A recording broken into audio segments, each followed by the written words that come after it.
Gravar. Eh,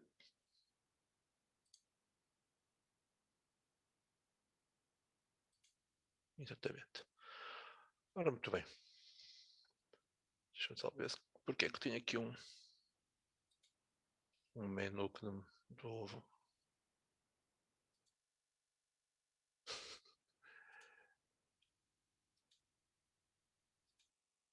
Ok, o Zoom às vezes gosta de implicar. Agora sim. Ok. Portanto, eu vou nesta sessão basicamente falar um bocadinho do que é o LaTeX, eh, tentar motivar o porquê é que eu acho, na minha opinião, que é uma boa ferramenta para escrever documentação, nomeadamente documentação científica, seja artigos, teses, relatórios, etc. Não vou conseguir falar de tudo o que é possível fazer em LaTeX, mas pronto, será uma primeira introdução que deverá ser possível, com esta introdução, escrever em documentos básicos. Como eu estava a dizer no início, eu estava aqui em conversa, não vou falar hoje da criação de bibliografia, vai ser uma segunda sessão, que em princípio será ou 2 a 8 ou 2 a 15, eu tenho de ver a disponibilidade na agenda. Portanto, para começar, queria um bocadinho contar-vos a história e um bocadinho a motivação de como é que funciona o LaTeX. Portanto, a primeira coisa é falar um bocadinho da história da ferramenta. Não se preocupem que é só este slide, é relativamente rápido. Portanto, isto tudo começou com um senhor chamado Donald Knuth, que é um professor de Ciências de Computação, que é também o autor de um conjunto de livros chamado The Art of Computer Programming, e que, enquanto estava a escrever esses primeiros volumes desse livro, ou dessa coleção de livros, para, acho que era a Alison Wesley, ele começou a achar que estava a perder demasiado tempo em lidar com os tipógrafos, portanto, as pessoas que faziam a tipografia do livro, e estava a perder mais tempo com isso do que propriamente com a criação do conteúdo do livro. E então, como muitos programadores, lembrou-se de, ok, vamos escrever um código qualquer que me ajude a fazer esse trabalho e me faça poupar o tempo depois de interagir com os tipógrafos. É evidente que não deve ter sido algo que tenha poupado muito tempo do início, mas a verdade é que o tech foi feito para o Donald Knuth escrever o tal livro, de Art of Computer Programming. Um, e ele pronuncia-se tech, portanto é a forma como o autor acha que deve ser pronunciado. Habitualmente escreve-se daquela forma com o T e o M em baixo e um X maiúsculo em cima, ou então com o M minúsculo, mas são detalhes. E uma curiosidade, a versão tende para pi, ou seja, sempre que há uma nova release do tech, é colocado mais um dígito da dízima infinita, que é o pi. Depois, embora a ferramenta fosse utilizável e seja utilizável, a verdade é que tem alguns detalhes de sintaxe que não são muito práticos, e então um conjunto de pessoas em comunidade criou um nível por cima do tech, chamado LaTeX. Portanto, tipicamente a forma de leitura disto é LaTeX, embora durante a apresentação toda eu vou dizer LaTeX por falta de uso, portanto é a forma como eu habitualmente refiro, mas não é a correta. E pronto, e habitualmente escreve-se daquela forma com as letras em onda ou então com as minúsculas. Todos os comandos que eu vou referir hoje são comandos de LaTeX, portanto, nós raramente usamos agora o processador original, mas tudo o que é comando TeX pode ser utilizado no LaTeX também. Portanto, a verdade é que o LaTeX é um superset que inclui o que estava disponível no TeX e inclui novas funcionalidades. Portanto, isto é a origem basicamente da ferramenta, que já tem uns largos anos, diria, mas 3 décadas talvez.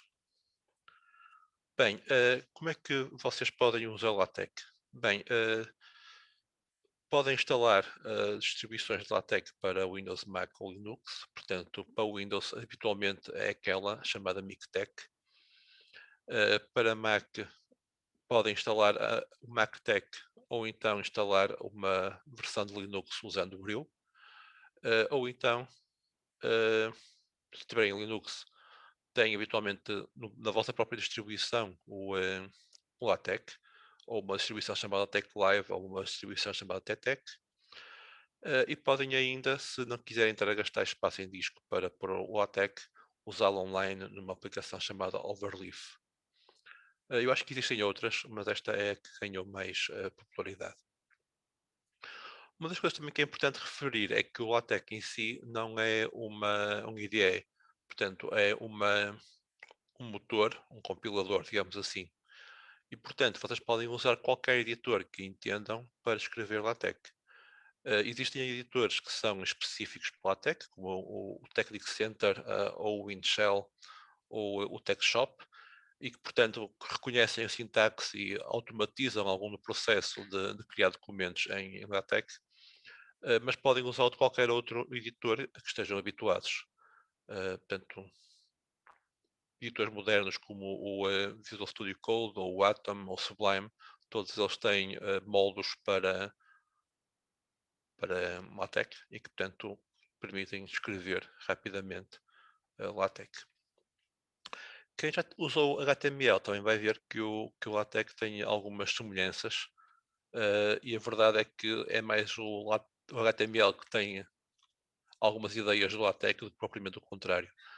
Portanto, vão ver que é uma sintaxe, portanto, não estamos a falar de nada que é gráfico ou visual, como um Word, mas que, por outro lado, permite que vocês se centrem no conteúdo do texto que estão a escrever e não tanto na forma gráfica que ele vai apresentar. Ora, como é que vocês podem ver se têm o LaTeX instalado? Portanto, em Windows ou Mac têm de instalar vocês, portanto, se não o instalaram, não o têm, de certeza. Em Linux podem experimentar na linha de comando, escrever LaTeX Enter, e se ele dizer que não reconhece a linha de comando é porque não está instalado. Se ele disser outro qualquer erro, então é porque tem o instalado no vosso computador. Já agora, só uma nota, a distribuição de LaTeX completa, com todos os módulos existentes, pode chegar ao tamanho de 1 GB, portanto, é preciso algum espaço para ter tudo instalado, daí que muita gente tenta usar o Overleaf. O Overleaf também tem uma vantagem que é poderem partilhar o documento com várias pessoas, portanto pode ser usado para escrever um relatório, por exemplo, de forma colaborativa. Embora a versão gratuita só permita 2 colaboradores, mas pronto, é melhor do que nada. Bem, continuando, como eu tinha dito, portanto, o LaTeX é só um compilador, portanto vocês devem usar o vosso próprio editor, aquilo com que se sentem melhor. E portanto o LaTeX pode ser integrado mais ou menos como um compilador em Visual Studio que vocês carregam no botão play e ele executa. Também é possível que vocês tenham um editor de LaTeX em que vocês carregam num botão e aparece o PDF direitinho. Também o podem fazer manualmente, na linha de comando, escrever o comando LaTeX e o nome do fecheiro que querem compilar e ele há de gerar um PDF. E como eu dizia, vocês podem integrá-lo em qualquer IDE que queiram, dos mais antigos ou mais recentes. Depois, existem várias versões do compilador LaTeX. Existe o original, portanto, que é o LaTeX propriamente dito, que é na altura em que os PDFs não existiam. E, portanto, o que ele gera, em ponto de vista de documento final, é um ficheiro PostScript, que atualmente quase que não conseguem vê-lo numa máquina normal. No Linux mais fácil, mas em Mac e em Windows nem sempre é fácil abrir um ficheiro PostScript. Daí que atualmente o que a maior parte das pessoas usa é o PDF LaTeX, que é uma versão do LaTeX que gera documentos PDF. Portanto, em vez de gerar um PostScript, gera um ficheiro PDF. Depois existem duas versões posteriores, o ShellLaTeX e o LuaTeX, que são basicamente o PDF LaTeX mais algumas coisas.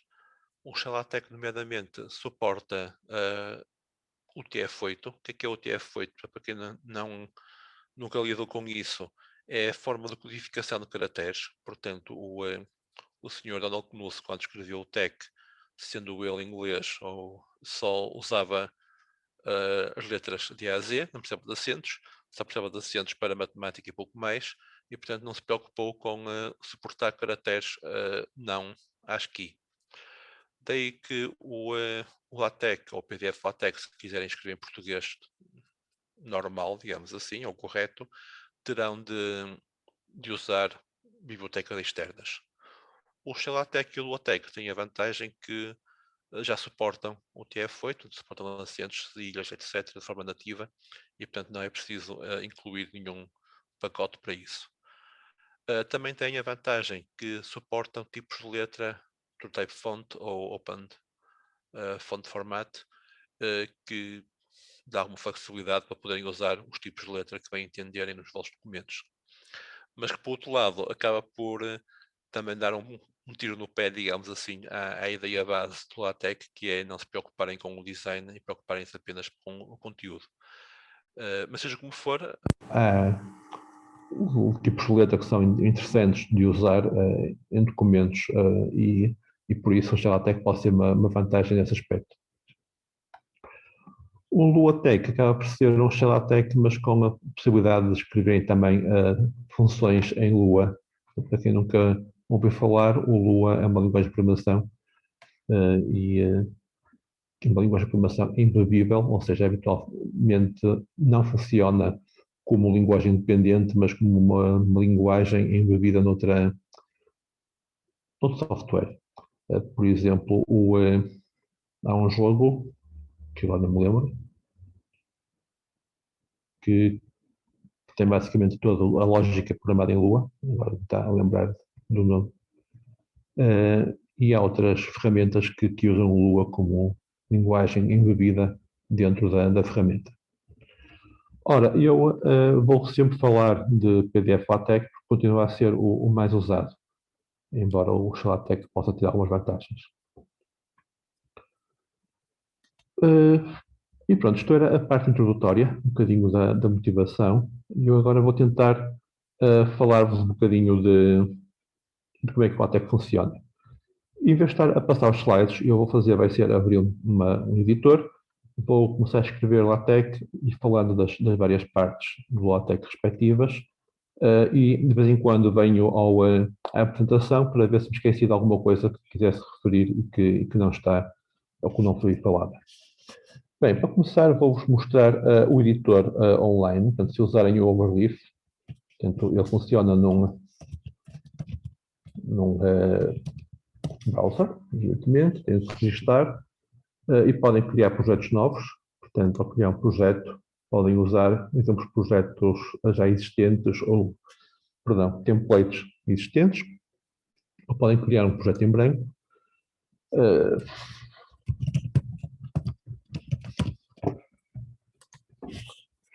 E ele basicamente cria um esqueleto de um documento pré-feito que eu posso usar.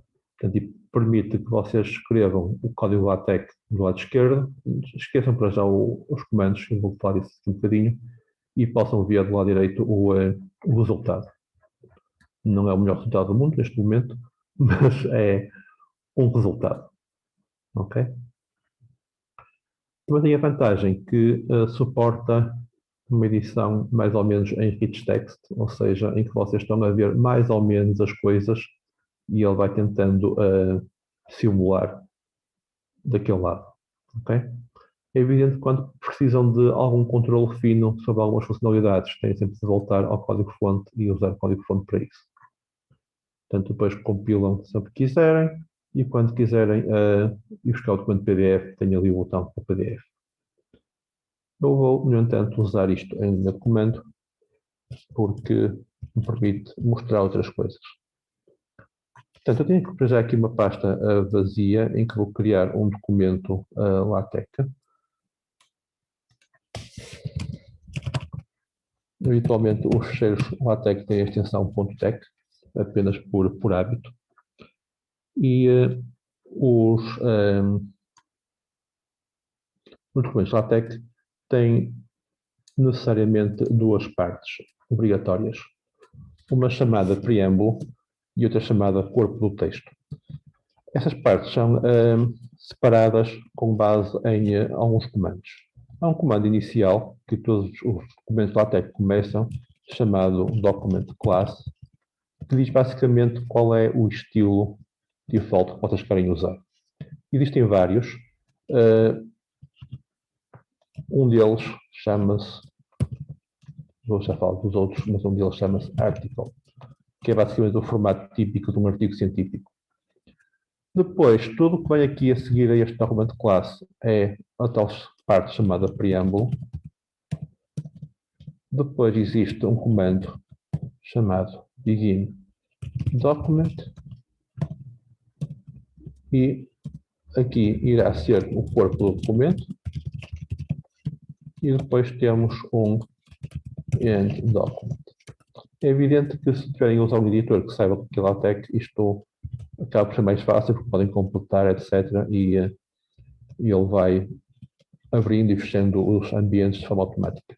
Seja como for, este editor permite-me ter mais flexibilidade neste momento para isto. Ou por acaso até talvez não. Este é capaz de ficar com letras mais pequenas. Um bocadinho. Não sei se consigo facilmente aumentar o tipo de letra. Se conseguisse, preferia este.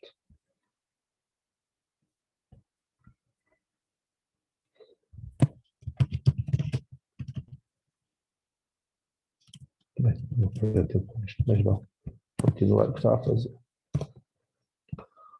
Ora, o preâmbulo serve para quê? Basicamente para carregar módulos externos e para definir alguns comandos vossos, portanto, pré-definidos. Definidos por vós, desculpa.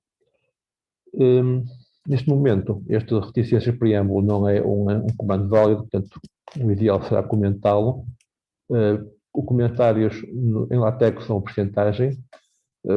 Não sei se há aqui alguém que não seja de programação e que tenha mais dificuldade em perceber o que isso significa. Basicamente, um comentário é dizer ao compilador LaTeX que deve ignorar esta linha. Daí até ela ficar em cinza, que é basicamente para dizer, ok, isto não é importante. Ora, já agora, se usarem o LaTeX em linha de comando, isso é uma coisa que vale a pena mostrar, porque qualquer editor faz isto por trás, embora vocês não o vejam diretamente. O que o editor faz é enviar o documento LaTeX ao compilador no PDF LaTeX, que há de processar o documento todo, carregar os plugins necessários e, no fim, gerar um documento PDF. Portanto, eu se olhar para a pasta em que o PDF está, além do tag que tinha criado, tenho um PDF e tenho mais dois ficheiros auxiliares que foram criados pelo LaTeX. Basicamente, este log é o output do compilador, portanto, é este texto todo que ele escreveu para saber, basicamente, para vocês poderem consultar, caso isto seja um texto muito grande. E o aux é um conjunto de notas que ele guarda sobre a última execução do programa LaTeX. Neste momento também não vou entrar em detalhes, mas que um bocadinho vai dar jeito de referir. Se eu agora editar ou abrir o exemplo.pdf, tenho o meu documento mais ou menos vazio. Vou pôr deste lado.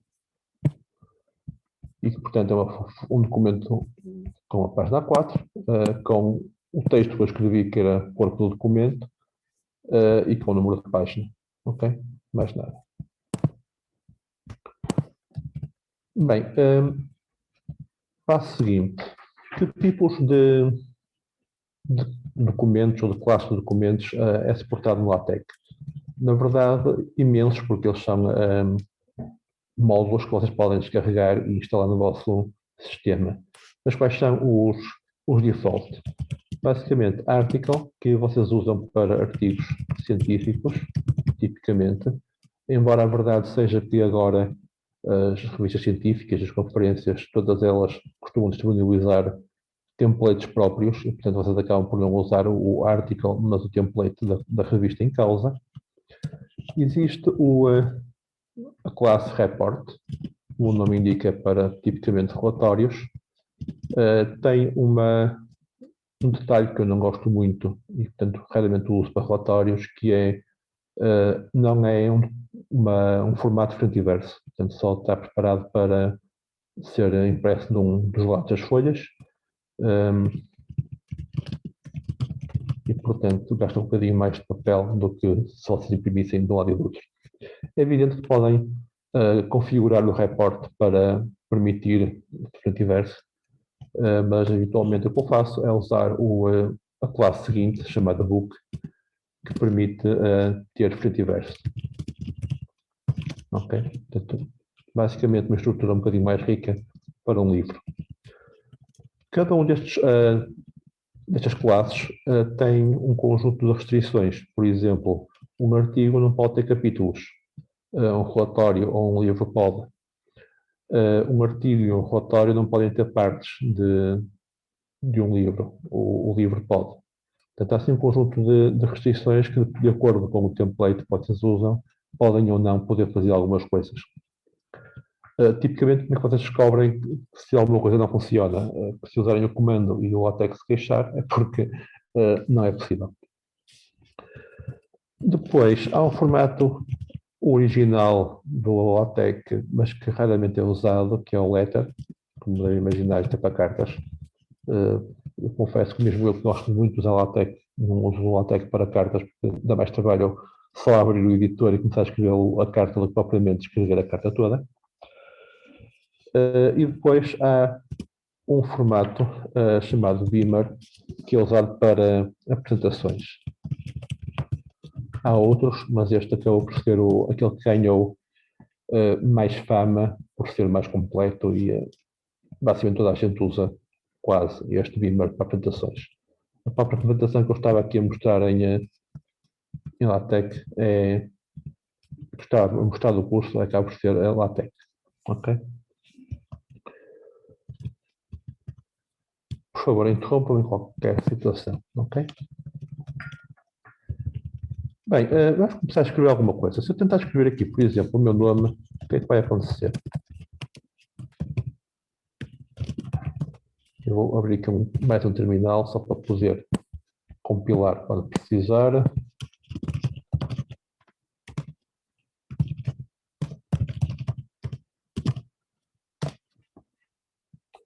Se eu escrever o meu nome, curiosamente, tenho o meu nome com acentos, mas não era suposto.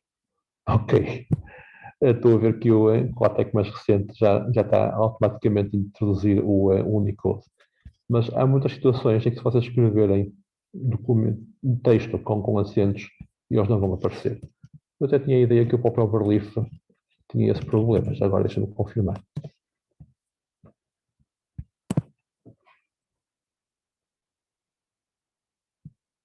Curso LaTeX.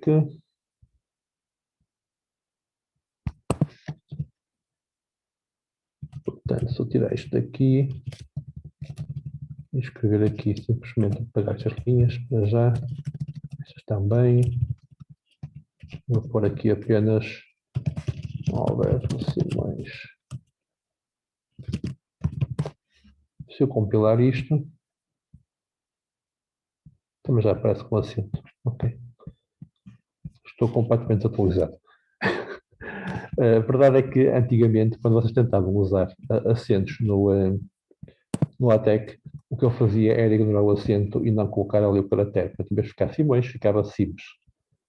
Atualmente, pelos vistos, ele já consegue reconhecer que tem acentos e deve carregar sozinho os módulos necessários. Em todo caso, e porque vocês podem estar a partilhar o vosso documento com autores que usam outras distribuições de LaTeX, não é mau definirem quais são a codificação do texto que vocês estão a usar. Ora, para vocês incluírem um pacote externo no vosso ficheiro LaTeX, usa-se o comando usePackage, seguido do nome do pacote. E existe um pacote chamado input, que basicamente decide como é que o ficheiro deve ser lido e interpretado. e permite, por exemplo, que vocês possam ler um ficheiro que está numa codificação que não a default, o que é feito, mas que está ou no documento antigo, em Latinum, ou que está em cirílico, ou outra coisa qualquer do género. Ok? Portanto, o uso típico desta linha de comando é desta forma, portanto, entre parênteses retos, entre as chavetas, e o nome da codificação que nós queremos. Neste caso, o que é feito. Portanto, recapitulando em termos de linha, nós temos entre chavetas o nome do pacote que está a ser importado e antes das chavetas, entre parênteses retos, colocam-se opções que nós queiramos usar para aquele módulo em particular. Okay? Portanto, ele vai basicamente usar esta opção que é feito, que o input-enc disponibiliza. Depois, também é útil de colocar um outro pacote chamado FontEnc, que basicamente seleciona os tipos de letra de acordo com o encoding. Neste caso, o que se usa é uma opção chamada T1, não me perguntem o que ela significa, porque eu já não me lembro, mas é o que é necessário para alfabeto normal, digamos assim, ok? Então, acentos normais, mesmo algumas línguas eslávicas têm aqueles acentos mais estranhos, como um V em cima de um S e afins, todos eles são suportados com o T1, só se for para coisas mais estranhas, tipo cirílico ou grego ou afins, é que podem precisar de mudar isto. E então, quais são as funcionalidades de cada um? O de cima indica como é que o fecheiro de fonte deve ser lido, o segundo controla de que forma é que o tipo de letra que o LaTeX escolhe para a missão é aplicado no documento. Se eu experimentar compilar isto, não vão ver grande alteração, na verdade, alteração nenhuma, ok? Isto porque, como eu estava há um bocado a comentar, aparentemente o LaTeX já faz a detecção que tem o que é feito e faz essa importação automaticamente. Ora, depois, o que é que nós precisamos mais? Tipicamente, o LaTeX espera que indiquem um conjunto de metadados sobre o vosso documento. Um deles é o título do vosso documento, que se usa como comando title, e entre chavetas o título que vocês querem colocar. Portanto, já estão a reparar, há aqui um padrão, todos os comandos começam por uma barra invertida, portanto a barra que não é de 7, levam o nome do comando e depois entre chavetas podem levar opções. E aqui seria então o título do nosso documento.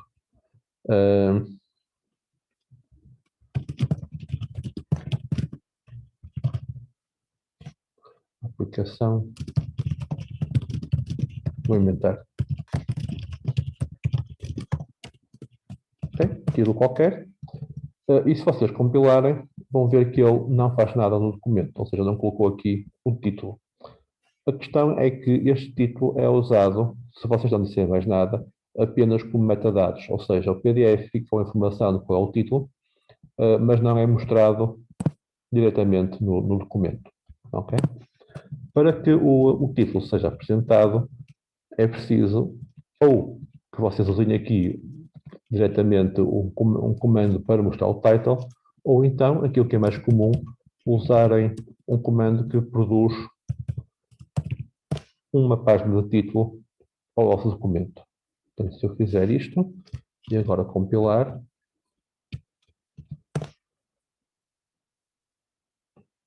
então será tipos de letra, mas aqui está ele. Okay? Portanto, ele já colocou um título em letras maiores, há um bocado estávamos com um texto normalzinho, já colocou uma data e continua com o número de página. Ok? Não sei se repararam, mas no output que o LaTeX mostrou, além destas coisas todas com parênteses retos, que isto é basicamente o LaTeX a criar tipos de letra.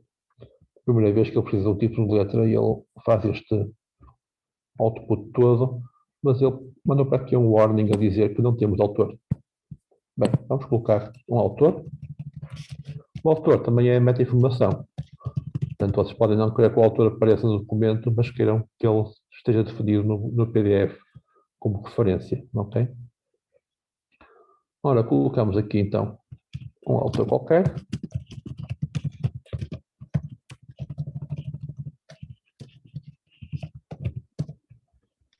E se eu for voltar a compilar, já tenho também um autor.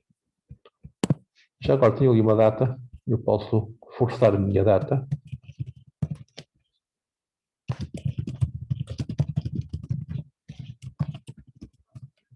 Okay.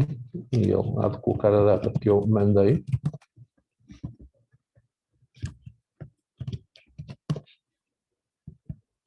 Ou posso até escrever aqui alguma coisa que não é uma data. Por exemplo, e sei lá. Portanto, estes comandos não validam nada do que está ali dentro, ok? É suposto vocês porem uma data, até porque ele vai colocar isso na metadados do PDF, mas na verdade, se quiserem que ele mostre uma coisa visualmente que não é uma data, podem usá-lo, que ele não se vai queixar.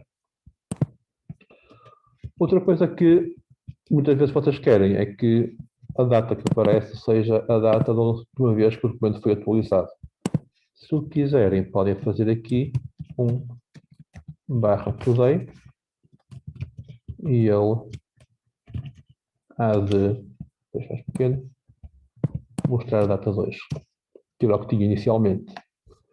Agora, qual é o problema? Está em inglês, não é? Como se fez esperar, os serviços ingleses estão sempre a ser privilegiados. Nós podemos alterar a língua pela qual os textos que são gerados automaticamente usa. Portanto, qual é a língua que estes textos automáticos usam. Para isso, precisamos de mais um pacote chamado Babel. Imagino que vocês saberão a origem do nome, não é? Referência bíblica. Depois, aqui dentro, a língua que querem usar. E agora, se for compilar, tenho o nome em português. Ok? Então, se por alguma razão estivessem com vontade de escrever em francês, podiam fazê-lo e ele não reconheceu o French, possivelmente porque a língua francesa tem variantes. Isto é uma coisa que acontece de vez em quando, que é algumas línguas têm diferentes formas de apresentar o texto. E então não se chama-se French A ou French B, qualquer coisa do género. Okay? Ou espanhol já funciona. Ou então também pode ter acontecido eu ter aqui instalado o francês. Também não me admirava muito.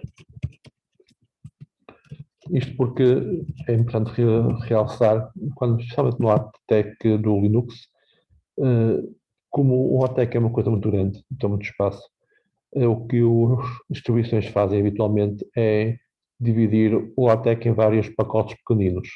E então, por exemplo, se quiserem suporte para a língua francesa, terão de instalar um pacote específico. Pode acontecer isso. Ou então, se querem usar um pacote de XPTO para fazer alguma coisa, é possível que esteja num pacote diferente do Linux e tenha sido instalado à parte. Portanto, isso acontece muitas vezes e é preciso andar à procura.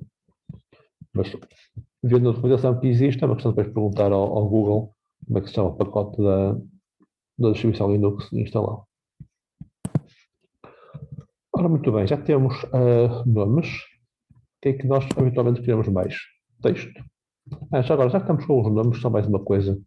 E porque muitos de vós vão usar ou poderão querer usar o LaTeX para relatórios, quando vocês têm mais que um autor, o que se faz é colocar os nomes com um AND, uma barra antes, a separá-los. Portanto, imaginem que o autor deste então este é o Queiroz e o Luís de Camões.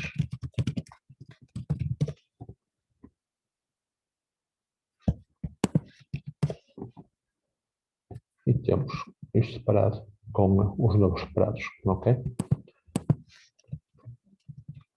Ora, para já não vou mexer mais na parte do cabeçalho, vou deixar estar. Vou só mostrar-vos a diferença se eu agora compilar isto como book e não como article. Se eu compilar isto como book, o que é que mudou? Basicamente, em vez de ter o texto no início. Portanto, num artigo científico, habitualmente vocês têm o título, autores, resumo e depois logo o texto do artigo. Num livro, não, vocês têm uma página de título. Ok? Portanto, ao mudar isto, o LaTeX vai automaticamente mudar o formato com que mostra o documento. Portanto, voltando ao artigo, lá vem para cima, já agora acho que se chama Memoir, um estilo todo SPTO que não é meu hábito usar, portanto, possivelmente até vai dar algum erro. Pronto, neste caso, o título é mais à esquerda e mantém-se em cima. Mas, portanto, de acordo com o formato que vocês escolherem, ele vai mudando de sítio. Bem, se estiverem a fazer um relatório ou um artigo, existe a possibilidade de quererem pôr um resumo. Portanto, é típico, quer dos artigos terem um resumo inicial, quer em tudo que é dissertações ter um resumo. Para isso, o que se usa é um ambiente chamado abstract e que se coloca já no corpo do texto. Portanto, este não é metadados e, portanto, não vão para cima ao preâmbulo, vão diretamente dentro do corpo do documento. Portanto, tudo o que vocês escrevem entre o begin document e o end document há de aparecer no documento final. E aqui podem escrever o texto que queiram para o resumo. Se repararem, ele está no report e no report ele tem uma página para a capa e tem outra página para o resumo. Okay? Se eu mudar o report para article outra vez,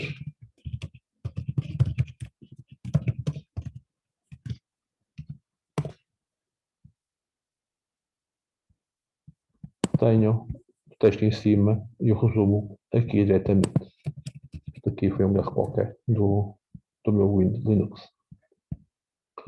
Bem, como eu preciso um bocadinho mais de texto para não estar aqui a inventar, deixem-me ir a um site chamado Lorem Ipsum, que gera texto aleatório e que dá sempre jeito. Ora, onde é que ele está? Gerar 5 parágrafos, pode ser. É sempre bom quando se precisa de texto random. Assim consegue-se ver melhor o formato do documento.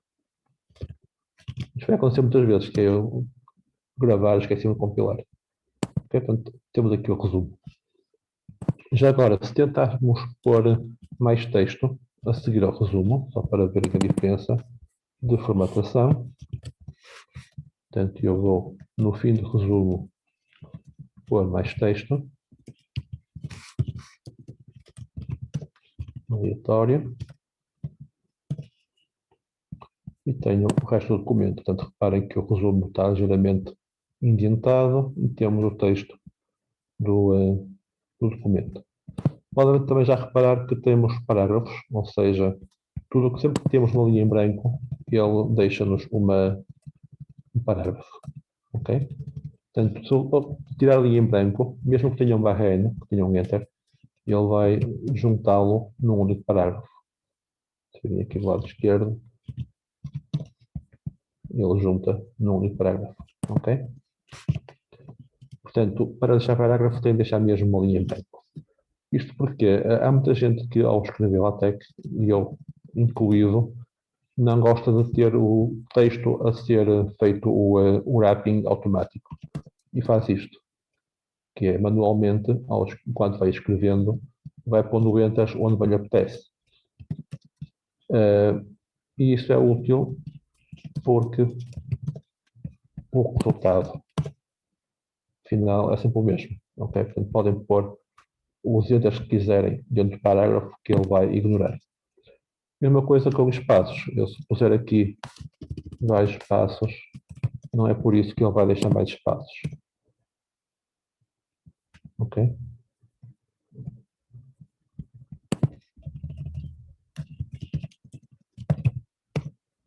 Portanto, basicamente, vocês estão a centrar-se no conteúdo do vosso documento, não estão a pensar no resultado final, digamos assim, que querem que o documento tenha. Já agora, se eu voltar a pôr o reporte, só para vocês verem a diferença, temos então a capa, temos o resumo e temos o texto propriamente dito. Ok? Já agora, se eu puser book, vai dar asneira. Basicamente, ele vai dizer que há um ambiente chamado abstract que é indefinido.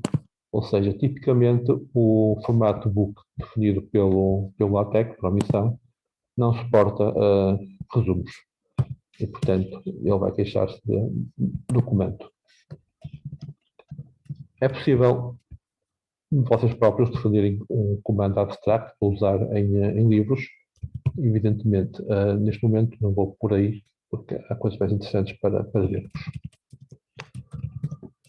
Ora, já conseguimos escrever texto. O que é que nos dá jeito habitualmente num texto fazer? Dá-nos jeito de estruturar um documento.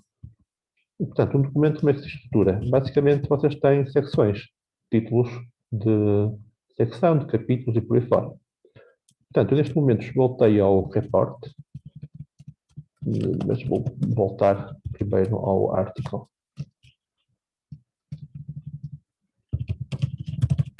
No article, o nível de topo de divisão de partes do documento são secções, ou seja, eu posso pôr aqui um título qualquer, por exemplo, a matemática, e pôr aqui outro qualquer, que fala um outro assunto qualquer.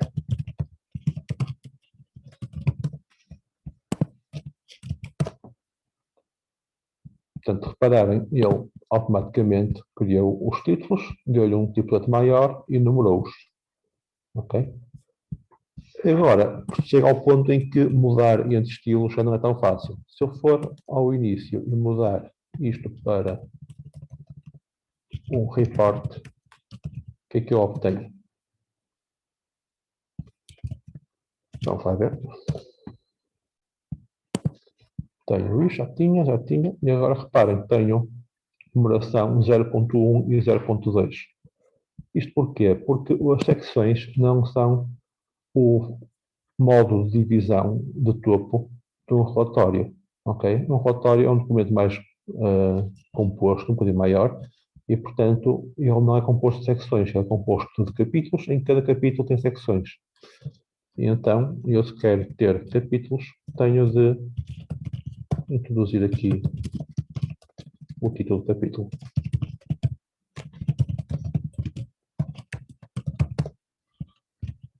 Temos ali o chapter de introdução. Eu trago aqui as letras. Isto. Já temos ali capítulo 1, introdução e o texto. E ele mudou o 1 para 1.1 e para 1.2 porque já temos capítulo. Ok? Portanto, eu tinha 0 porque nunca tinha sido invocado o comando de capítulo. Já agora, existe forma de configurar o output do início do capítulo, mas neste momento também não é o que me interessa. Como dizia, o importante é nós para já dedicarmos ao conteúdo do documento. Ora, que mais partes é que nós podemos usar para dividir o nosso documento? Portanto, além de capítulos e secções, nós podemos ter níveis mais pequenos. Podemos ter subsecções.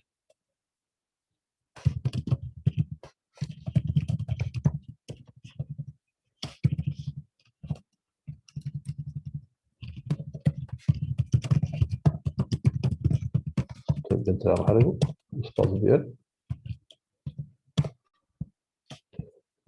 Ele tem que clicar letras, mas, portanto, agora, além de ter 1.1, tenho 1.1.1, certo? E posso continuar. Existe também o subsection, que às vezes dá jeito. Vou mostrá-lo aqui.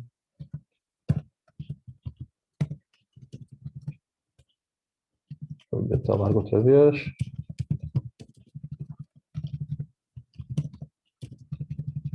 E agora? texto. E outra. Eu queria escrever sub e escrever em cima do sub.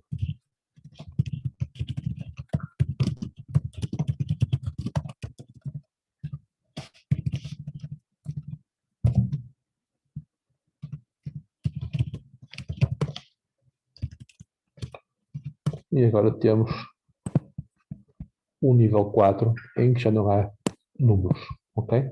Isto no formato report. É possível vocês configurarem que querem que no nível 4 apareça 1.1.2.1, ok?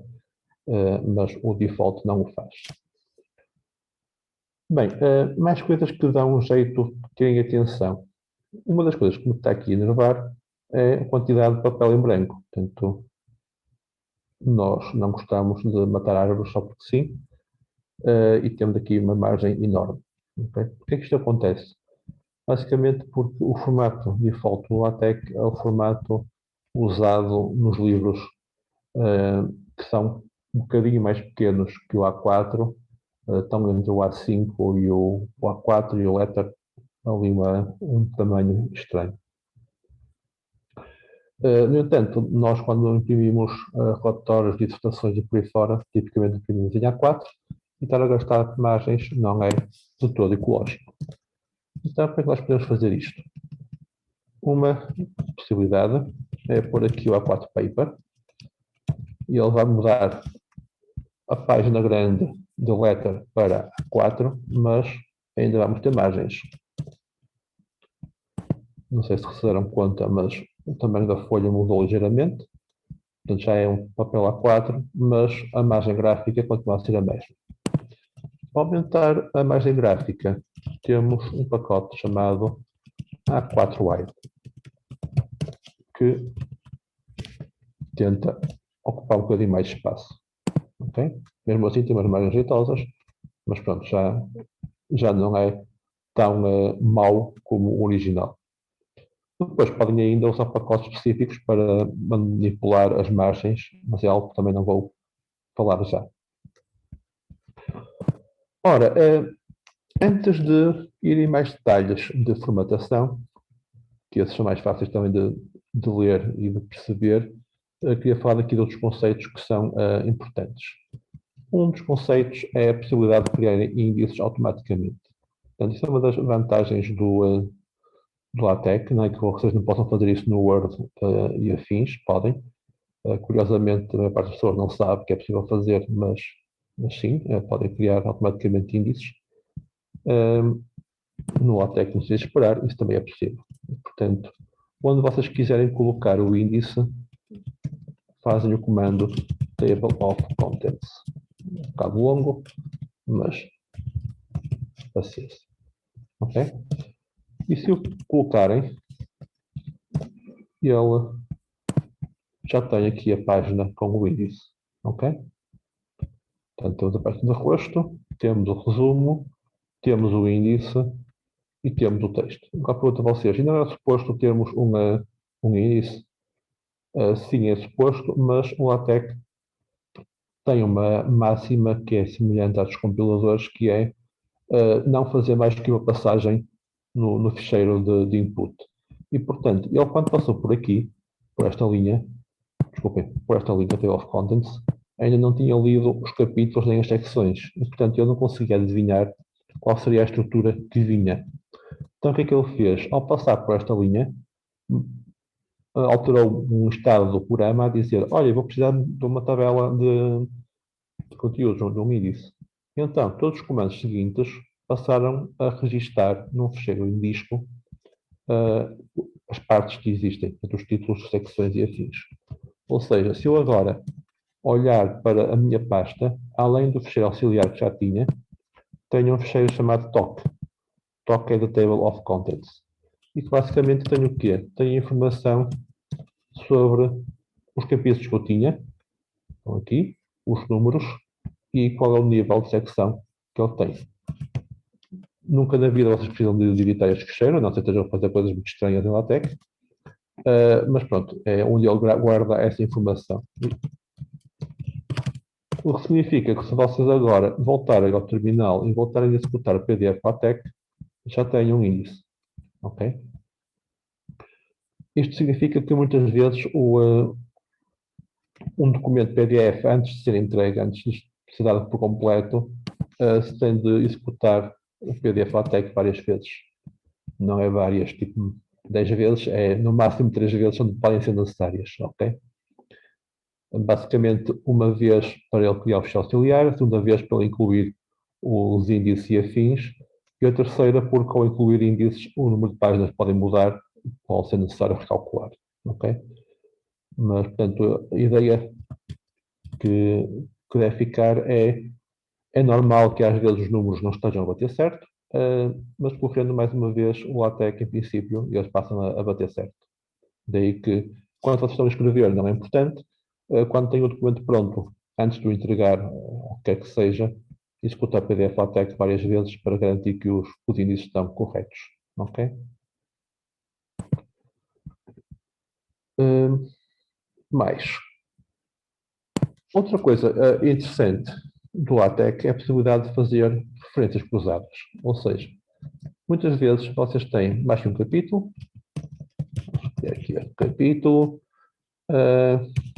Vou inventar.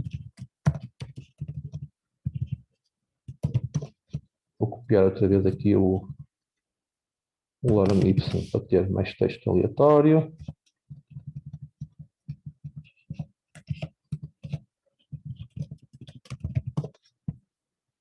Portanto, vou executar. Mas já tenho mais um capítulo, mas reparem que aqui ainda não está, não é? Mas já tenho aqui o capítulo.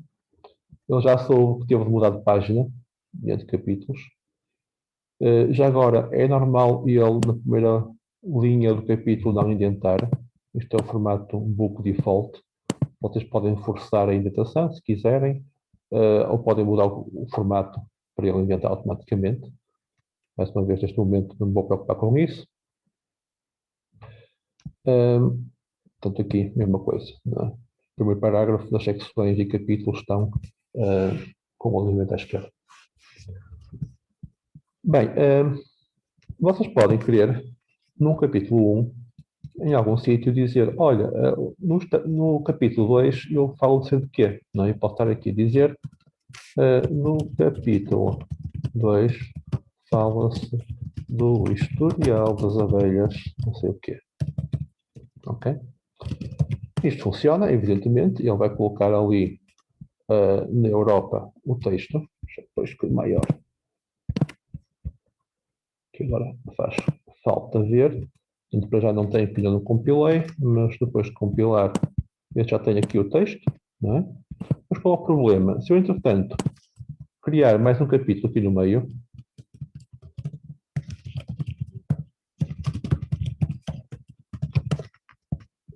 o capítulo deixa de ser o 2, não é? Então ele continua a aparecer ali o 2, mas o capítulo que eu queria referir, que era o estado da arte, deixou de ser o 2. Não é? O 2 agora é Olá Mundo e o 3 aqui é o estado da arte. Ora, para este tipo de coisas, o que se faz é usar referências cruzadas. Como é que são as referências cruzadas? Basicamente, vocês precisam de um par de informação. Um bocado de informação é o que é que vocês querem referir, qual é o sítio, o destino que querem referir. O outro é inserir a referência. Ora, se vocês quereriam referir este capítulo, vocês poderiam colocar logo a seguir ao chapter um comando chamado label, portanto etiqueta, em que vocês lhe dão aqui um nome qualquer que vocês queiram chamar. Estado da arte. Okay? Um nome qualquer. A minha sugestão é sempre não usem espaço, nem cedilhas, nem acentos nos labels que podem dar asneira. E eu agora, aqui, em vez de pôr 2, posso pôr /ref estado da arte. Isto é agora compilar. E ele ainda não sabe. Reparem que eu pus ponto de interrogação. A questão é a mesma, que é ele quando passou aqui ainda não tinha visto o capítulo estado da arte, que ele aparece depois. Portanto, pôs ponto de interrogação, mas a próxima vez que o executarem, ele já sabe que é o 3. Ok? Se eu chegar ali abaixo e apagar o Olá Mundo porque deixou de fazer sentido, se for recompilar, ele continua a mostrar o 3, em princípio, em que ele estava. Está aqui. Mas se eu recompilar mais uma vez, ele já mostra os 2. Ok? Portanto, mais uma vez aquela questão de como ele só lê de princípio ao fim uma vez, às vezes é preciso passar 2 vezes para ele atualizar as referências. Seja como for, é tal coisa.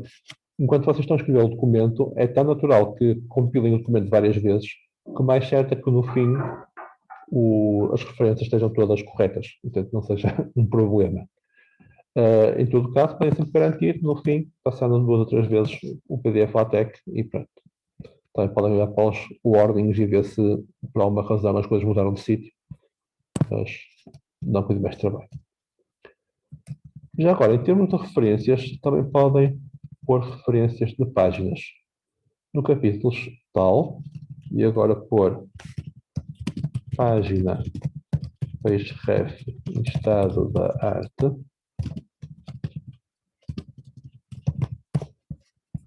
E agora, em vez de ter apenas o número do capítulo, tenho também o número da página.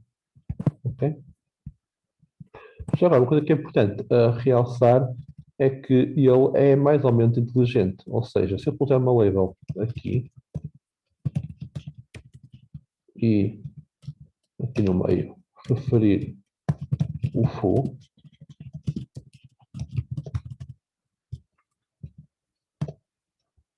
passar 2 vezes, claro, ele sabe que há de referir o 112.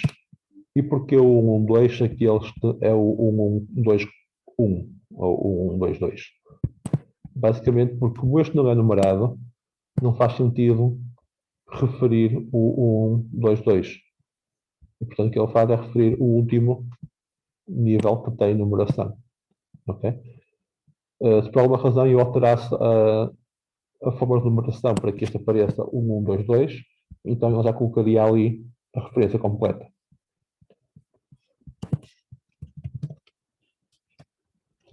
Ok. Além de referências, que mais coisas é que nós queremos ter no nosso texto? Bem, uma das coisas que dão sempre jeito são listas de itens. Portanto, é natural que vocês queiram dizer para fazer um bolo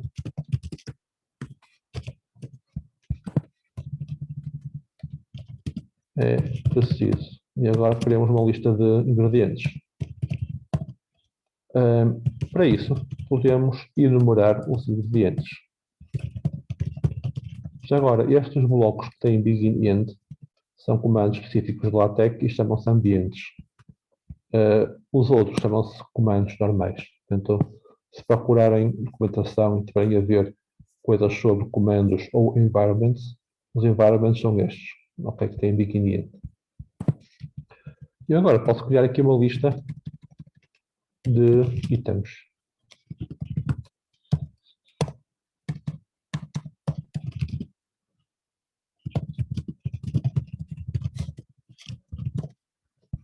E se depois baixo para baixo, recompilar isto, temos ali uma lista de itens, ok? Agora a questão é, faz sentido ter um ponto e um 2 ponto? Já não é um detalhe de LaTeX, é um detalhe de escrita. Na verdade, a ordem pela qual vocês escolhem os ingredientes da cozinha não é importante. O importante é depois a ordem pela qual fazem os passos na confecção. Portanto, em vez de enumerate, este não devia ser enumerate, mas devia ser uma coisa chamada itemize. Basicamente uma lista de itens. Okay? Portanto, não é enumerado, é simplesmente itens, bolinhas, bullets. Okay? Se quisessem depois ter os passos e seguir os seguintes passos, 2 pontos, e agora sim colocar a farinha e os ovos da batedeira. procurar de Castelo, sei lá, onde está.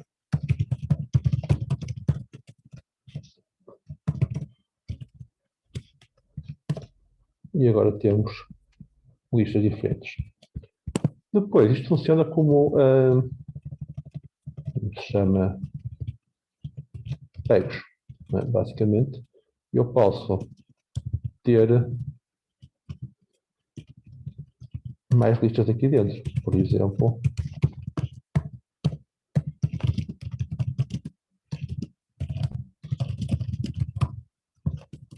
vou pôr esta aqui dentro.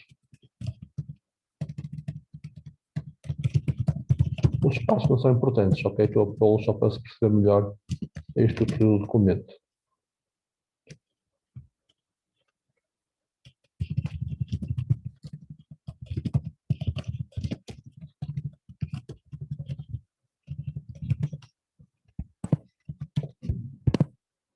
Portanto, ao colocar as coisas entre as outras, como é chama enumerate, ele automaticamente sabe que não faz sentido estar a pôr caso contrário, depois vocês só se referir no documento não conseguiam distinguir. E então põe o nível seguinte com um tipo diferente de numeração, e a mesma coisa com o itemize.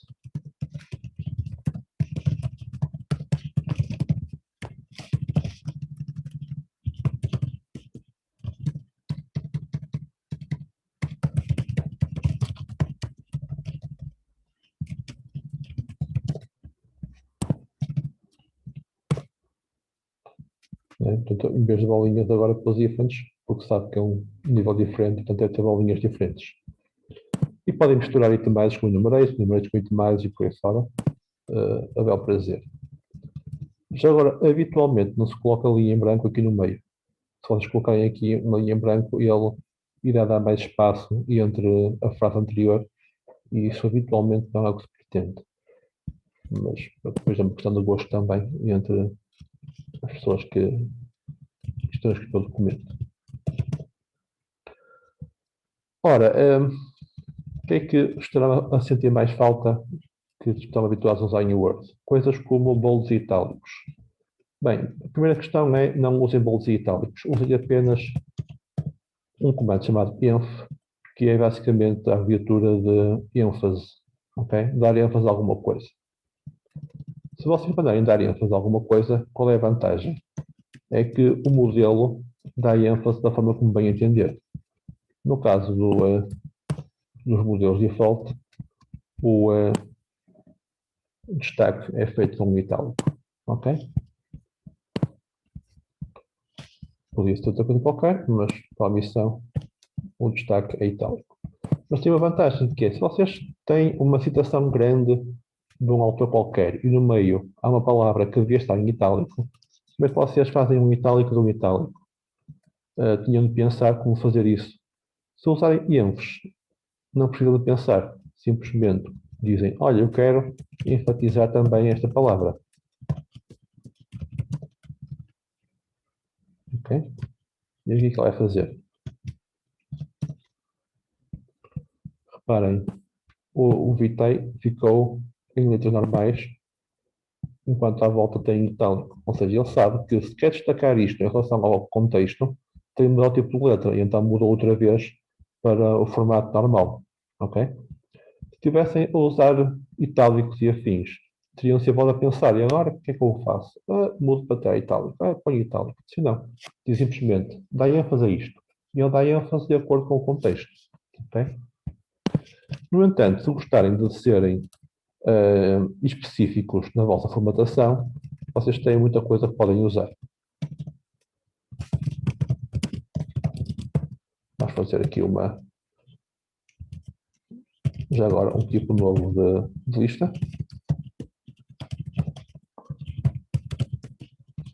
Estas listas de descrição, o que é que são? São listas que, em vez de ter bullets ou números, têm texto. Ou seja, posso dizer aqui bold. E agora escrevo aqui o texto que quero.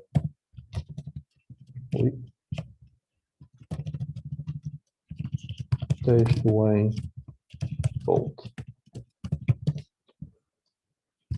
Só mostrar-vos, antes de continuar. Portanto, este está aqui em baixo. Este bold, não fui eu que disse que queria em bold, ok? É simplesmente porque é uma descrição, uma lista de descrição e ele sabe que a palavra está aqui, tem de ir a bold, com formato faz isso sozinho. Este comando textbf é que faz o texto lá dentro ficar em bold, portanto é text boldface.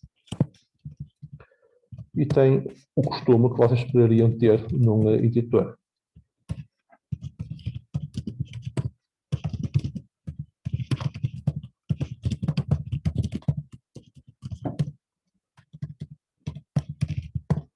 Ora,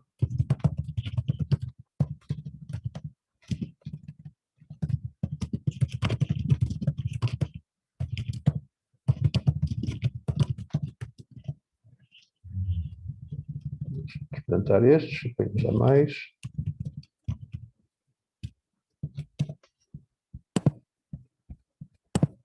Portanto, isto é o lado esquerdo é a lista, certo? Isto ao direito é a descrição de cada item da lista. E temos aqui a palavra que está alterada. Bold, itálico, small caps, portanto, minúsculas são maiúsculas, mais pequeninas. Depois, se gostarem de tipos de letra sem serif,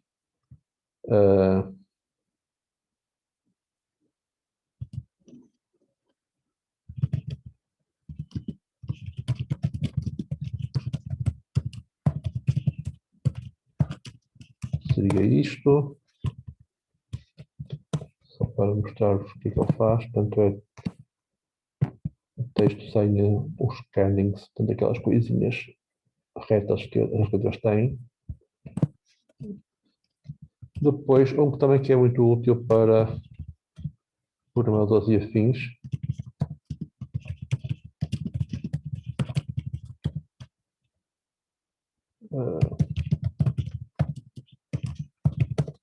que é o monospace. Portanto, todas as letras com o mesmo tamanho de letra.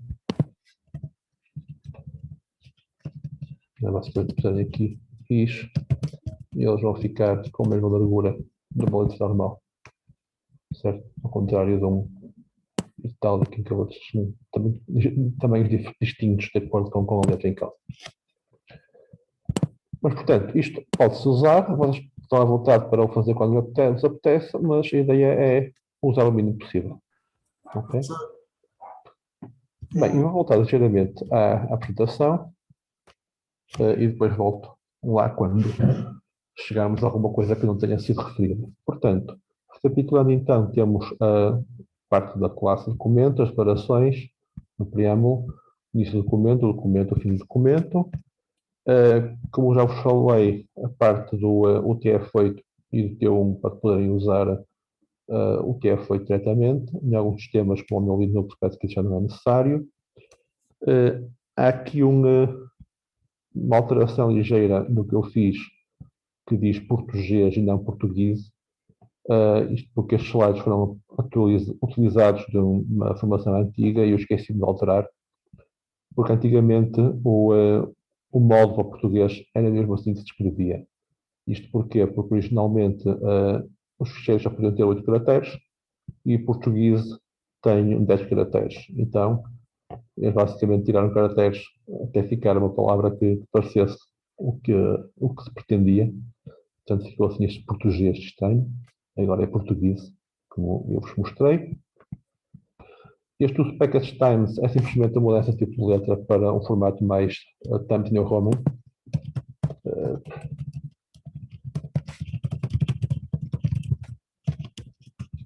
E há outros, pois é uma questão de procurar. Pus este aqui por ser o mais comum. Mas, portanto, repararem, o tipo de letra mudou bastante. Se não deram conta, reparem agora. Okay? E há outros. Vimos os vários tipos de documento, de classes, correto? Títulos, autores e datas, vimos. Títulos também. Abstracts também. Capítulos, secções, subsecções, subsecções. Table of Contents também, e eu referi então que é preciso compilar várias vezes. Tem aqui um exemplo. Já agora, algumas sugestões minhas que não têm a ver com LaTeX, têm a ver com formatação de documentos, um bocado paternalistas, mas pronto. Há argumentos que reclamam sobre isto em teses de mestrado e doutoramento, portanto também não é uma ideia chamar a atenção. Coisas do género, não criar secções ou subsecções que são únicos, que são títulos únicos. Tipicamente isso significa que não havia necessidade de dividir a secção anterior. Portanto, o que eu quero dizer aqui é, por exemplo,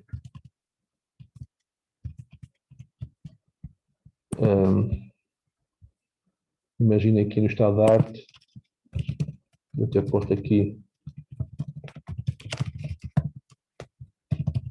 uma secção. Ok? Esta secção não faz sentido porque não existe mais nenhuma. Portanto, se esta secção é única, significa que ou esta de cima deve passar a ser uma secção também, então tem duas secções, ou então que este título deve desaparecer. É evidente que há exceções e exceções, portanto são dicas, não são regras. Outra sugestão é ter sempre texto entre títulos. Não fica muito bem terem textos seguidos, títulos seguidos, uma coisa deste género.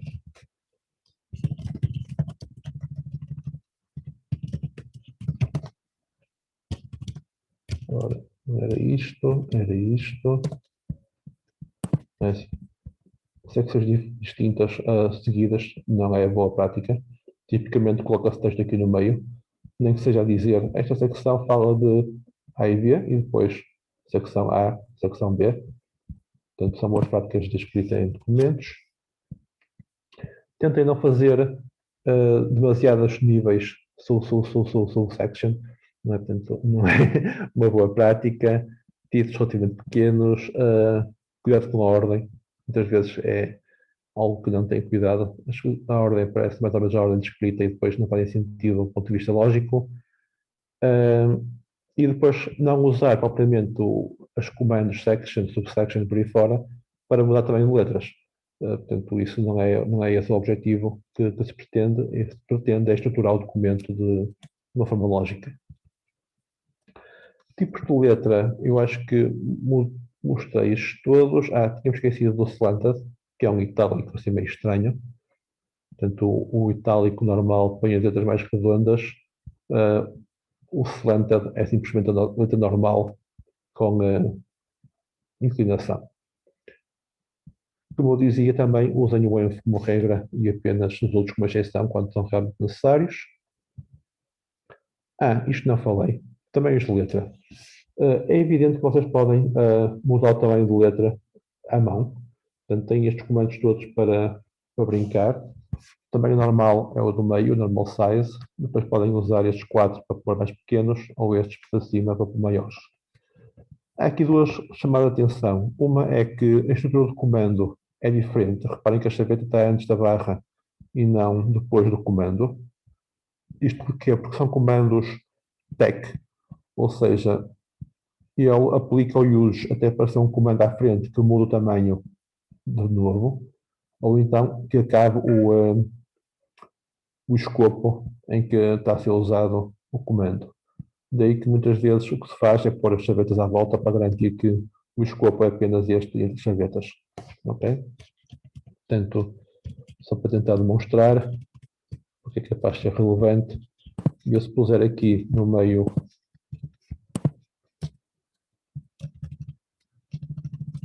um use,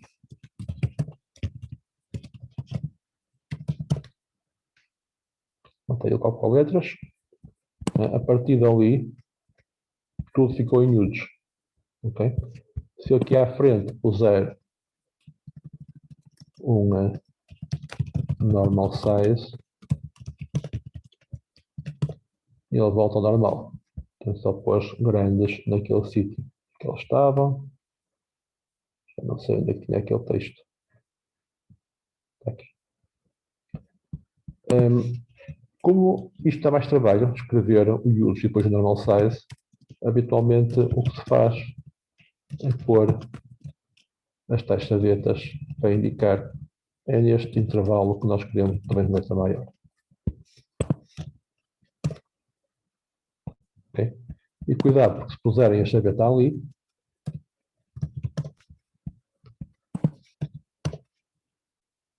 ele volta para tudo, ok? Porque ele aplica tudo maior a partir daqui, sem olhar isto. Ele não considera que isto é um argumento. Em todo caso, o costume que é não usem tamanhos de letra, a não ser que seja estritamente necessário.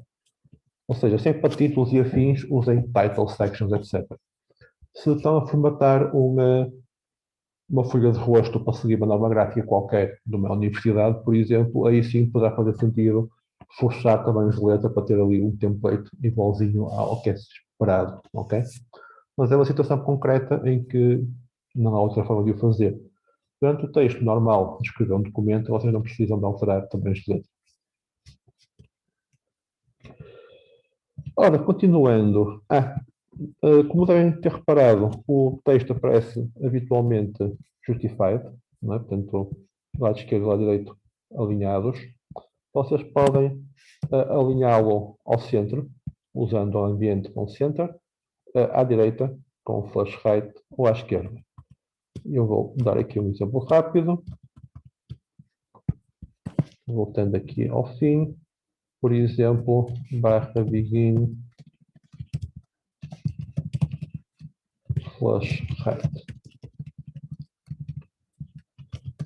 barra end flash right.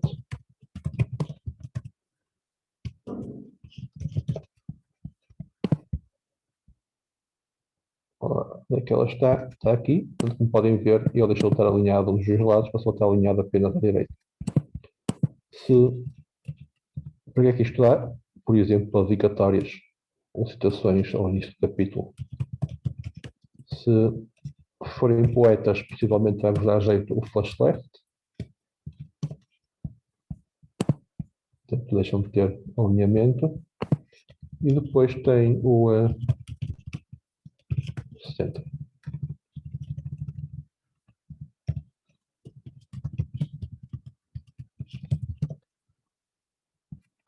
Portanto, ficou center. Okay.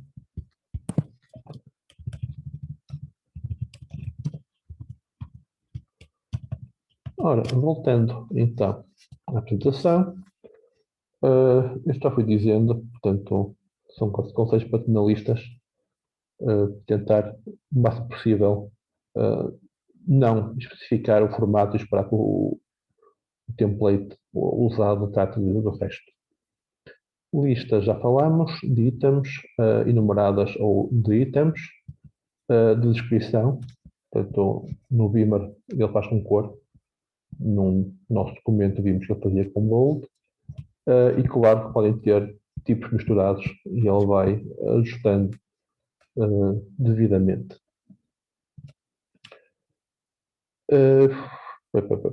Deixa eu passar à frente. Papel A4 já referi, A4 wide. Já agora também podem mudar o tamanho de letra base. Só suporta 10 pt, 11 pt ou 12 pt. Basicamente no início do documento podem fazê-lo. Portanto, eu não sei qual é o default, já não me lembro, mas podemos pôr o maior.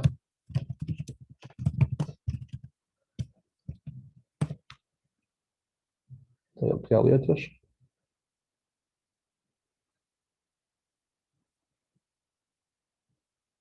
Portanto, temos texto um bocadinho maior e podem pôr 10 ou 11.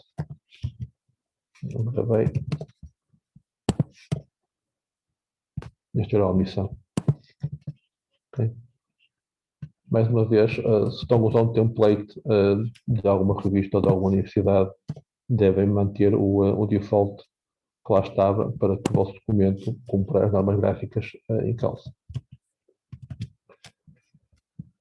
Depois, referências. Já falei das referências, não falei, foi deste til. O til é um espaço, mas é um espaço, o chamado non-breaking space. Não sei se alguns de vós já tropeçaram nisso, já existe também em Word e em HTML, e é basicamente um espaço em que dizem ao typesetter, portanto, a ferramenta que está a fazer o typesetting, que não querem que haja aqui uma mudança de linha no meio. Isto porquê? Porque fica muito mal vocês terem texto. Ver se eu consigo mostrar aqui, não vai ser fácil. Vamos criar aqui um label para o primeiro capítulo. E vou tentar aqui no estado da arte dar um exemplo em causa, que seria depois do Port Teacher. Portanto, eu se pusesse aqui /ref sec1, acho que era chap, era capítulo. Agora, este é o meu hábito, eu habitualmente ponho chap, 2 pontos no meu capítulo, por uma questão de saber o nome que dei à parte. Bem, anyway, se vocês não tiverem cuidados, pode acontecer isto, que é ter o texto e depois a referência da página fica daquele lado. E isto não é bonito, graficamente. Portanto, tipicamente quando usam refs, devem pôr um til antes. Para quê? Para garantir que ele coloca o número daquele lado. Ok? Portanto, há um conjunto de detalhes tipográficos que vocês podem ter atenção, se quiserem ou não, e um deles é este tipo de detalhe, de garantir que o número fica colado à palavra anterior. Porque aqui o LaTeX não faz sozinho? Porque vocês podem não querer. Ok? Já agora, para que é que eu também uso o til? Para, por exemplo, se vocês querem dizer que a aplicação usou um número de bytes. Isto é uma forma de colocar os números com algum espaçamento. Dá para ler perfeitamente que é um número agrupado de 3 em 3. Não têm de escolher se querem vírgula ou ponto, o que para mim é uma coisa boa. E tem garantias de que, se por acaso este texto calhar de estar no início, desculpem, no fim da linha, e ele necessariamente não vai quebrar por aqui, pelo bloco. Ok? Ora, voltando à apresentação, notas de rodapé são sempre úteis. Vocês usam simplesmente uma linha com barra footnote e o texto que querem que apareça no footnote e ele faz isso sozinho. Portanto, tentar mostrar aqui um exemplo. Imaginem que eu aqui na palavra dólar quero uma footnote. E, na verdade, eu posso pôr aqui a footnote também que eu quiser. Ora, vamos aqui ao gerar mais algumas frases. Para ter frases diferentes. Pode ser esta frase pequenina. Eu posso chegar aqui e pôr a frase toda. Portanto, reparem, o cuidado que tive era as chavetas estarem balanceadas. De resto, o texto ali no meio vai como calhar. PDF.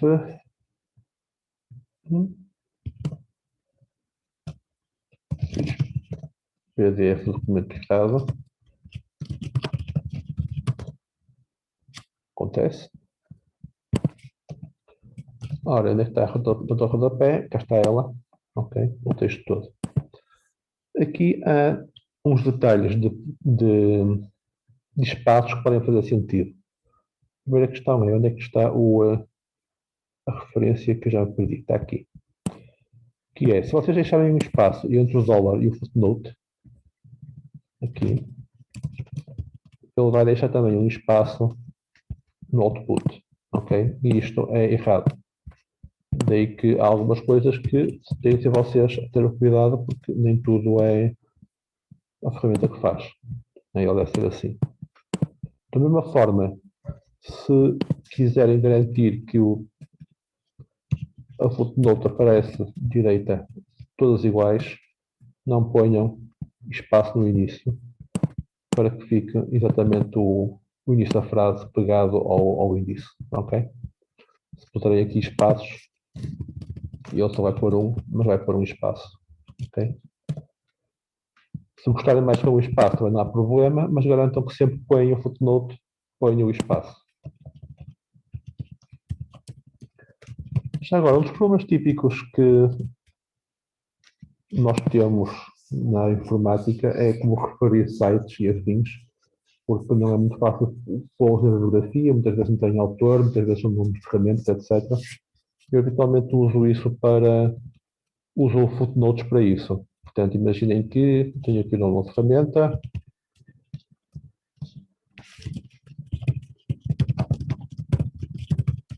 e agora podia pôr aqui uma footnote,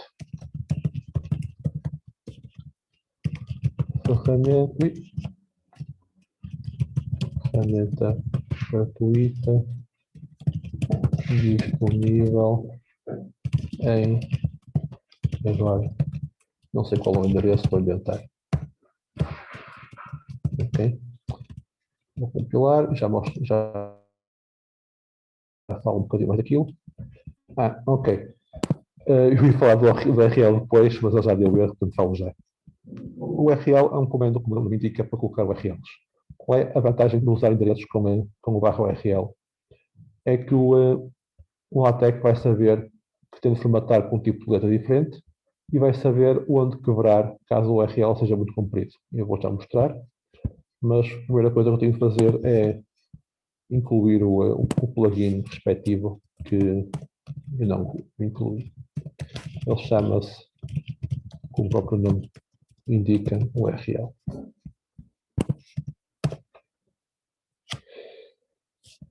Ora, cá está ele. Ok? E temos aqui o link. Portanto, só para vos mostrar.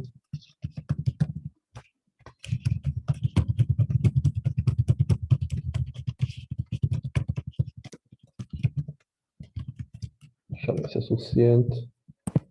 Ok, ele sabe que deve cortar URLs nas barras.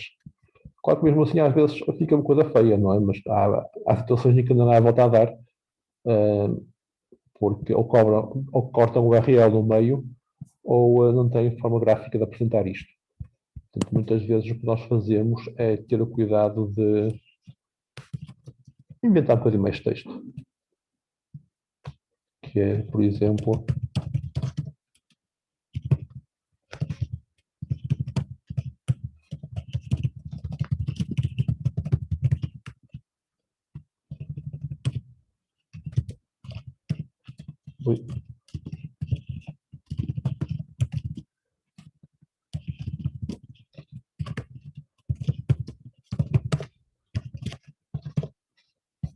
e faz um bocado de batutice e a coisa vai ao sítio.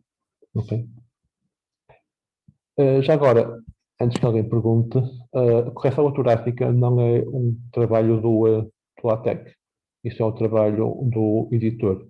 Portanto, dependendo do editor que estão a usar, terão de instalar o plugin respectivo do editor que permite verificar a correção ortográfica. Ok?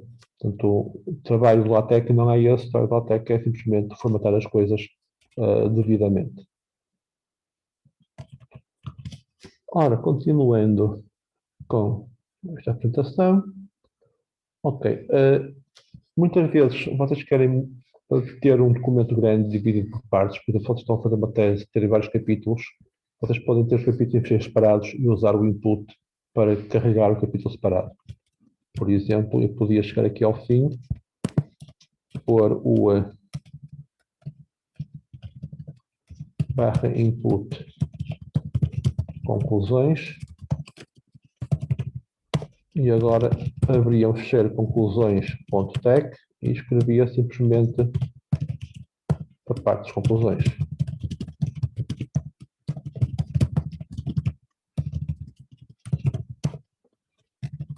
E agora, se eu voltar a compilar isto, notem que eu compilo o fecheiro inicial, o exemplo, e ele vai carregar o outro também.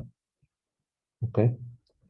Portanto, isto dá jeito para vocês poderem dividir um trabalho grande em partes mais pequenas. E claro que o próprio conclusões podia fazer input a mais fecheiros e por aí fora, tem que ter cuidado só para ele não ser recursivo, senão vai correr mal. Ora, mais. Isto podia ser, mas eu vou passar à frente porque acho que há coisas mais interessantes para falar no tempo que temos. E isto eu posso falar noutra altura, noutra apresentação. Uma das coisas que também que vocês podem querer usar são formas matemáticas, mas isso vou passar à frente. Poderei falar noutra sessão. São aquilo que são designados por corpos flutuantes. Isto é uma tradução minha, o termo em inglês é floating bodies, pronto, é a tradução literal. O que é que isto é? São basicamente tabelas e figuras, ok? Porquê é que se chamam flutuantes? Porque elas vão flutuar no texto, ou seja, ao invés daquilo que vocês fazem no Word, que é colocar uma imagem e ela aparece naquele sítio, no LaTeX não é bem assim. Vocês colocam uma imagem e o LaTeX vai arranjar um melhor sítio onde ele acha que aquilo vai caber sem ficar uma página toda em branco, né?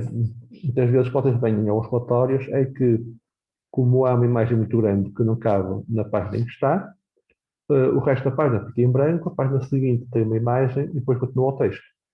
E isso graficamente é errado, portanto, não é uma forma correta de fazer um documento tipograficamente válido. Ora, um corpo flutuante, então, são coisas como tabelas, imagens, texto, código ou afins. Tem uma legenda associada, tipicamente são numerados para que vocês possam fazer referenciar a imagem e, como são flutuantes, flutuam. Ok? Ora, vamos ver um exemplo. A primeira coisa que vocês têm que ter atenção, nomeadamente com imagens, é que o LaTeX é um ficheiro de texto.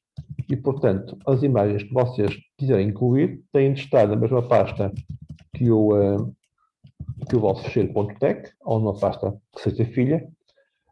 E quando vocês mandarem o documento tex para um colega, têm de enviar o documento tex e todos os documentos auxiliares necessários, portanto, todas as imagens, por exemplo, neste caso, conclusões.tex também, porque é um ficheiro necessário, etc. Okay? Portanto, essa é uma, se quiserem, desvantagem do LaTeX em relação ao Word, que é tem tudo em ficheiros separados.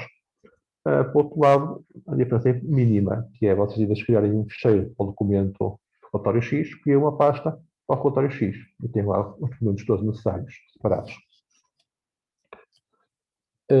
Ok, preciso de uma imagem. Que tipo de imagens é que vocês podem incluir em documentos com PDF LaTeX? Podem incluir os formatos PNG, portanto, Portable Network Graphics, podem incluir JPEGs e podem incluir PDFs. A minha sugestão é que siga com a ordem, sempre que possível PDF, se tiverem, porque é um documento, um formato vetorial. Se não conseguirem arranjar o documento em PDF, então tentem PNG. Se não for possível, então o JPEG. O JPEG, porque é que fica sempre em último? Porque o JPEG tem compressão. E ao ter compressão, pode gerar ruído na imagem. E quando vocês imprimem um JPEG numa impressora, o que vai acontecer é que vão aparecer pontinhos à volta da imagem que não fazem parte da imagem, mas que foram gerados pelo compressor. E isso não é muito simpático. Ora, onde é que eu arranjo um diagrama? Vou copiar aqui de uma pasta minha qualquer, uma imagem. Ora, apontamentos de inteligência artificial para jogos. Pode ser. Devo ter aqui imagens. Colisão.png. Só copiei um PNG para aqui, ok? Já agora mostro-vos o PNG. Era este, ok? Ora, já agora o ficheiro chama-se colisão.png. Vamos então incluí-lo aqui alguns no nosso documento.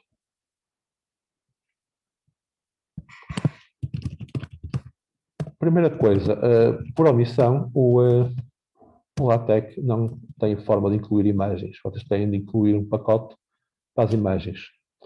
Existem vários para diferentes tipos de imagens. Aquele que é o mais robusto chama-se Graphics, assim, com um C e com um X, ok? Está errado, deixa eu ver.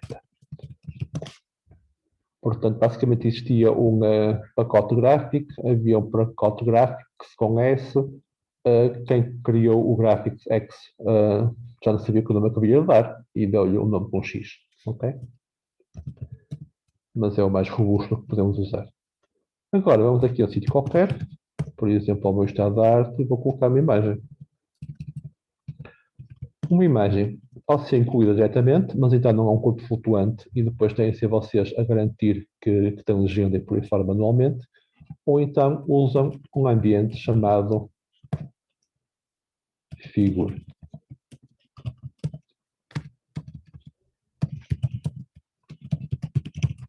Neste ambiente, o que é que nós vamos colocar? Vamos pôr a linha que inclui a imagem.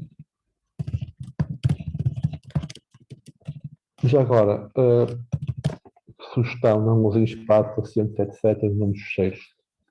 Isso dá asneira com muita coisa, não é só com LaTeX, portanto, é uma dica. Depois, também sugiro que não ponham extensões. Porquê? Porque o LaTeX, por omissão, já ele próprio segue a ordem que eu enumerei, PDF, PNG, SPEC.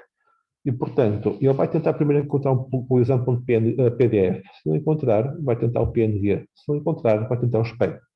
O que significa que se vocês têm um PNG e mais tarde põem lá dentro o PDF, não precisa alterar o código. E ele continua a funcionar e a escolher o correto. Okay? Depois, se eu testar isto assim, a coisa não vai correr muito bem. Mas vamos testar. Não correu muito bem porque as imagens raster, que são as imagens que não são vetoriais, os PNGs e os specs e por aí fora, habitualmente não têm, ou quando têm, nós descartamos informação sobre a relação entre pixels e tamanho do documento, ou seja, não tem informação de DPIs. Ou então, muitas vezes tem, mas nós simplesmente não sabemos qual é, e, portanto, não temos esse cuidado. Então, a primeira coisa que é preciso fazer é reduzir a imagem para caber na página, não é? Isso faz colocando aqui entre parênteses retos uma opção chamada largura.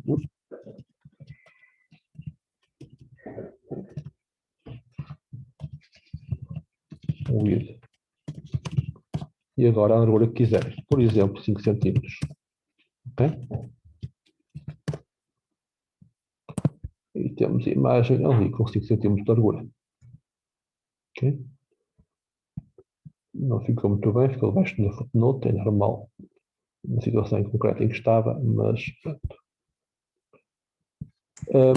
Uma questão que vocês podem argumentar é qual é a largura que eu uso? Sei lá quantos centímetros é que isto tem. Quero é que fique na largura da página, quase. Vocês podem fazer, e é o que eu costumo usar, ter informação percentual à largura da página. Usam aqui text to width, que é a largura da página, e se fizerem assim, ele vai pôr a imagem exatamente da largura da página. Ok? Ou então podem colocar aqui uma informação percentual, por exemplo, 60% da largura da página. Já está ali a imagem que ocupa 60%. Ok? Claro que podem pôr o 0.6, não? É só uma questão de hábito não pôr o 0. Depois, vocês dizem, ok, mas eu queria que ela estivesse centrada, mas isso, já falámos disso e pomos aqui um begin center.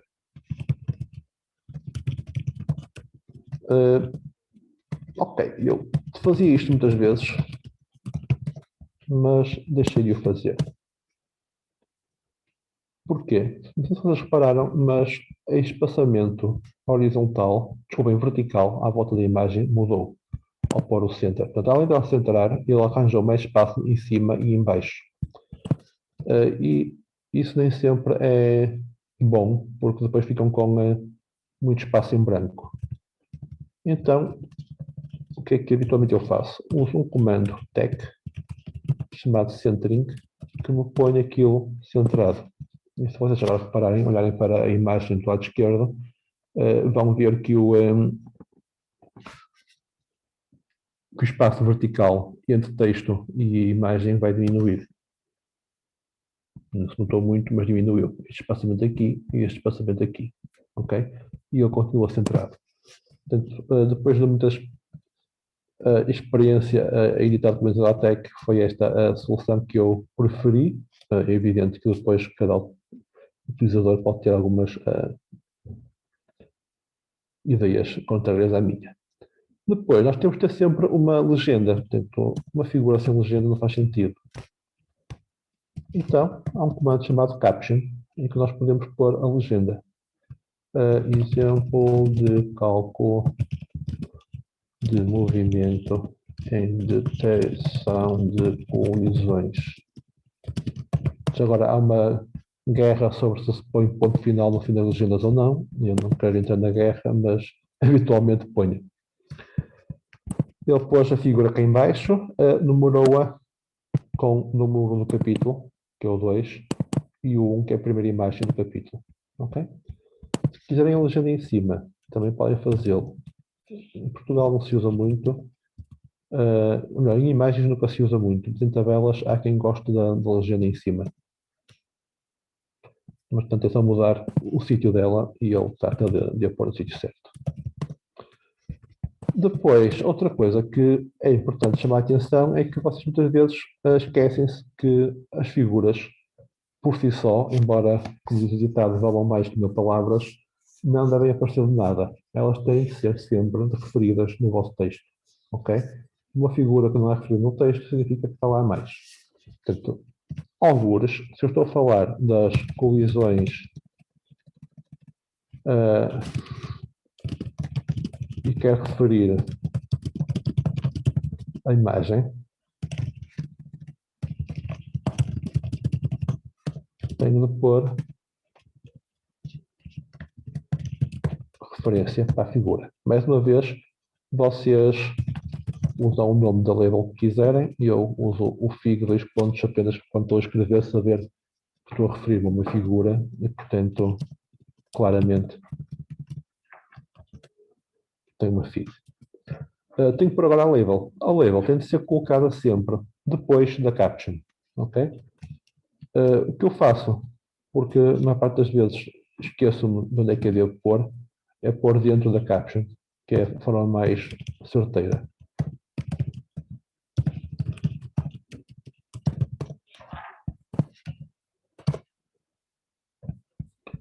E agora temos aqui alguns. A detecção de colisões é feita com o ilustrado na figura. Mesmo que vou dar um bocado, porque outra vez 2.1. Ok? Já agora, habitualmente, prefiro assim.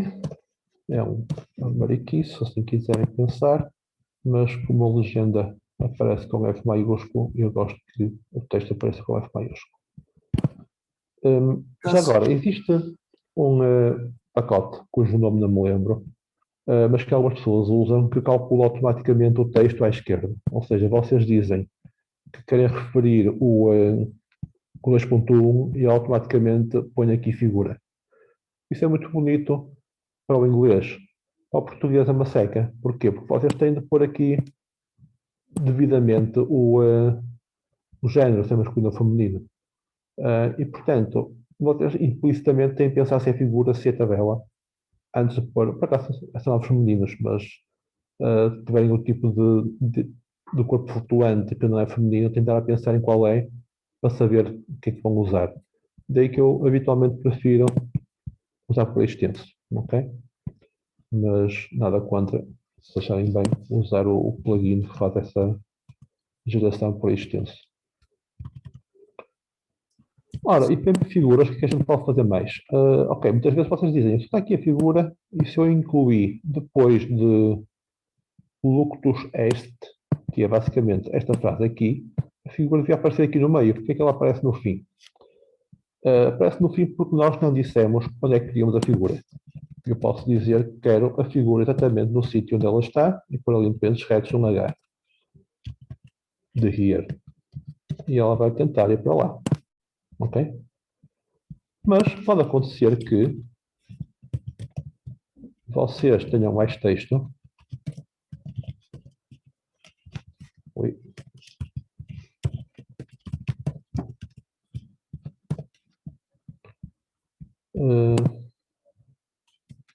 E mais texto.